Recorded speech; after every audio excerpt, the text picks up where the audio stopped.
Mari kita sambut tamu pada hari ini.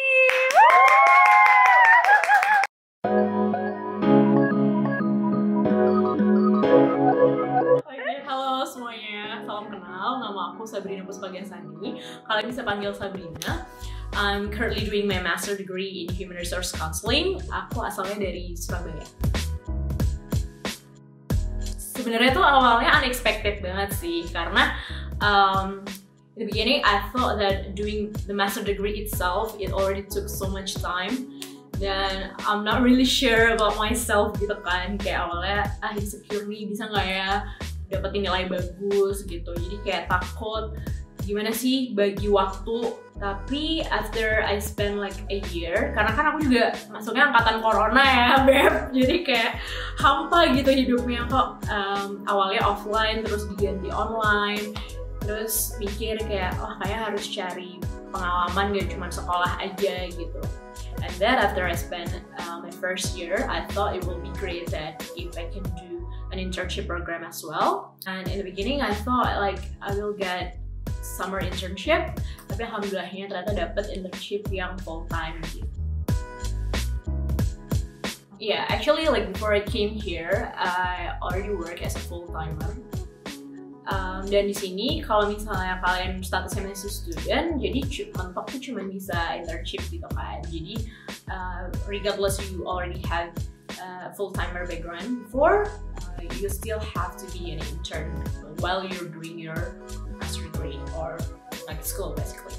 Dan yang bikin beda paling kerasa banget itu adalah work-life balance sih. Setelah aku banding-bandingin gimana aku dulu waktu kerja di Indonesia gitu kan, dan aku kerjanya dulu di Jakarta sama Surabaya gitu. Mungkin di tempat lain berbeda ya, tapi but like based on my personal experience, here the work-life balance is really good. Like I can slowly see that teman-teman aku, maksudnya teman-teman kantor dan even manager aku, supervisor aku, semuanya tuh sangat mendukung employee-nya untuk bisa dapat work-life balance yang maksimal.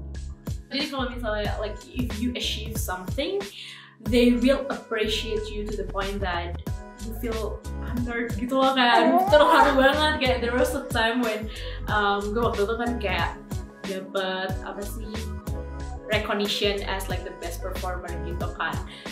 Awal-awal tuh aku kayak takut banget gitu kan, kayak aduh gimana nih kalau nggak bisa perform gitu. Tapi at the end karena udah dibantuin sama colleague juga, teman-teman kantor dan juga supervisor yang sangat suportif, at some point alhamdulillahnya gue achieve waktu itu untuk jadi best performer. Dan mereka benar-benar kayak genuine gitu, kayak tulus. Kalau misalnya kalian perform ya mereka akan mengucapkan dan appreciate itu benar-benar to the point that kalian akan merasa kayak wah kerja gue dihargain nih gitu kan.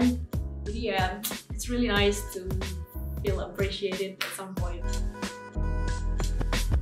Mungkin aku bisa share sedikit yang aku kantor aku sekarang ini itu adalah multinational company. Memang dia salah satu kantornya di Budapest gitu kan. Berdasarkan pengalaman aku sendiri, proses rekrutmennya tuh nggak terlalu, maksudnya nggak terlalu beda gitu sama multinational company yang ada di Indonesia.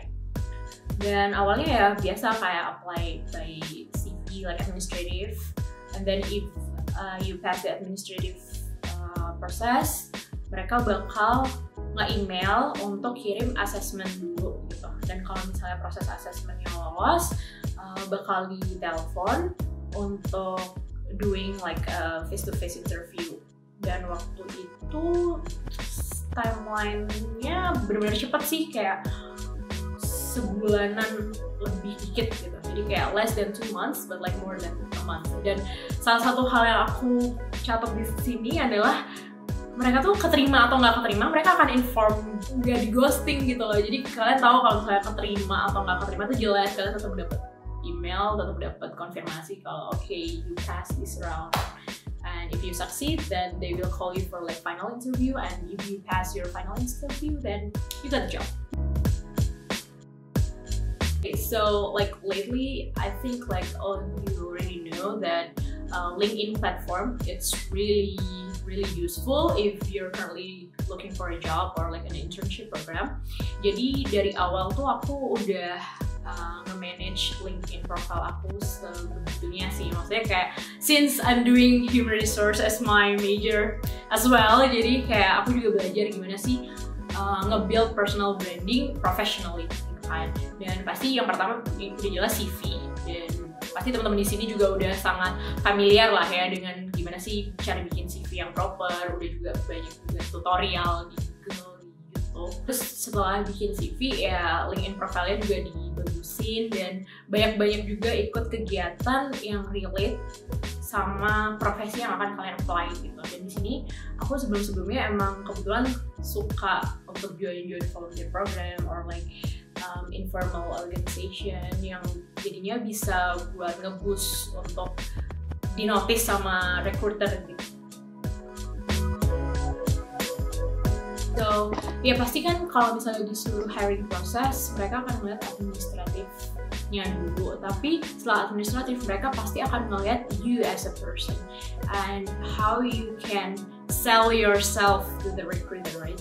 Latihan banyak lah, kayak gimana sih cara-cara ngejawab interview questions yang mulai dari paling basic sampai ke pertanyaan-pertanyaan yang mungkin kalian nggak akan expect tuh bakal ditanya sama recruiter. Dan itu juga banyak-banyak ngobrol sama orang sih, like based on your real life experience, you can also realize that okay, I can grow as a person. Dan ketemu banyak orang itu sangat ngebantu aku bisa punya banyak perspektif gitu. Dan at some point when I'm being called to have an interview for a job, it can also boost my confidence gitu. Karena aku sebenarnya jujur kayak aku suka insecure gitu sih, kayak aduh gimana ya ntar kalau misalnya recruiternya nggak cocok gitu sama jawaban aku. Terus sebenarnya aku tuh tahu apa yang misalnya kayak ditanyain hal-hal praktikal gitu ya tentang kerjaan, sebenarnya aku tuh tahu jawabannya, tapi karena aku nggak pede terus jadinya kayak gagu gitu, kayak gagap kan. Aku banyak latihan sih, maksudnya kayak banyak ngobrol sama teman kayak aku besok mau interview nih, karena waktu itu aku juga pas mau interview kayak ketemu teman terus sharing gitu kan, kayak menurut kalian kalau misalnya aku jawabnya kayak gini udah bener apa enggak gitu. Terus aku read through my CV lagi kayak aku waktu ngejalanin organisasi ini, maksudnya like being part of this organization, I did this and I told them all of my responsibilities and just be myself. Karena kalau misalnya bohong tuh kan pasti bakal ketahuan kan at some point. Jadi ya udah benar-benar jujur dan at some point still selling yourself and always smile. Karena kayak kelihatan friendly gitu loh. So actually this is quite funny because while doing my master degree, itu tuh aku jadi assistant lecturer juga di salah satu course yang literally judulnya Sell Yourself gitu.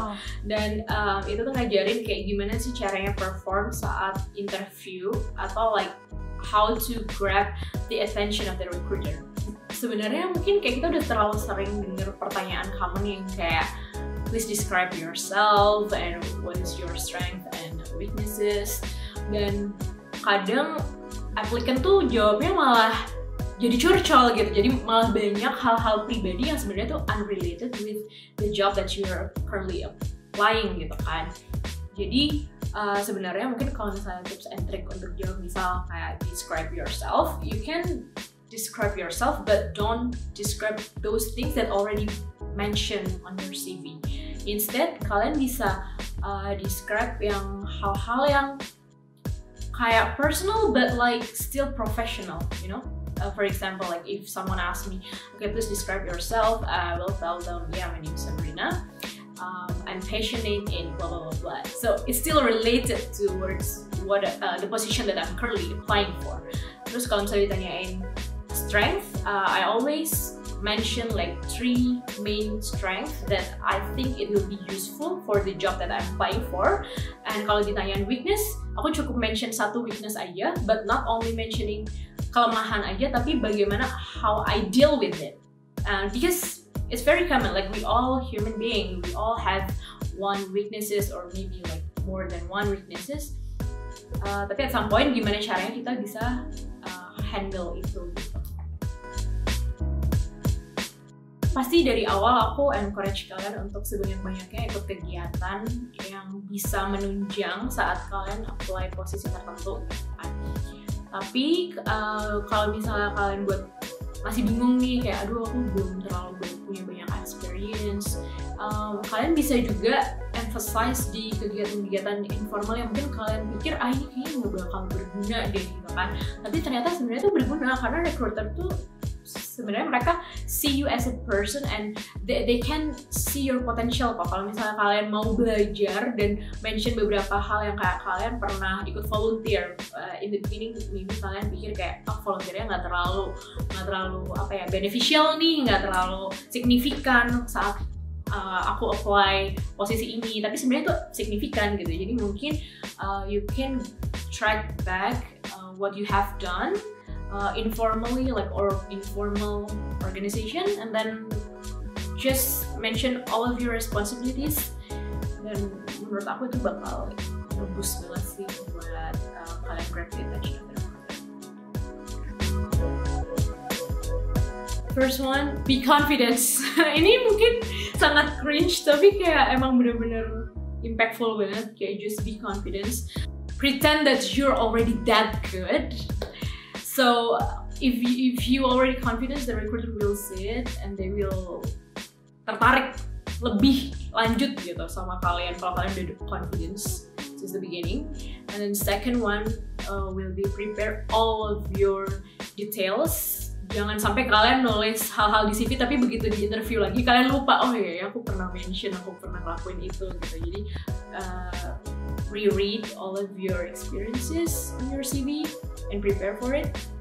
Dan yang ketiga, be yourself, just be honest, because recruiter will see the true version of you, dan setiap orang tuh menurut aku juga udah unik gitu kan. Jadi ya just be yourself and trust the process. Yeay, hebat. Oke. Ini sampai keringetan loh ini padahal winter ya. Semoga bermanfaat ya, dan kalau misalnya kalian masih punya ide lebih lanjut nih, kira-kira kita dari PP Hongaria harus bikin video apa ya, atau enggak teman-teman di sini juga penasaran mungkin want to know more about like how's the student life here, terus kayak gimana survive terhadap obstacle ke sekolah di luar negeri kayak gimana gitu. Mungkin kalian bisa drop the idea in the comment section, dan bisa juga tanya-tanya sesuatu di social media PP Hongaria kali ya Kel ya. Jadi ada juga kita di Instagram @ppHongaria. Terus ya just let us know and glad to help.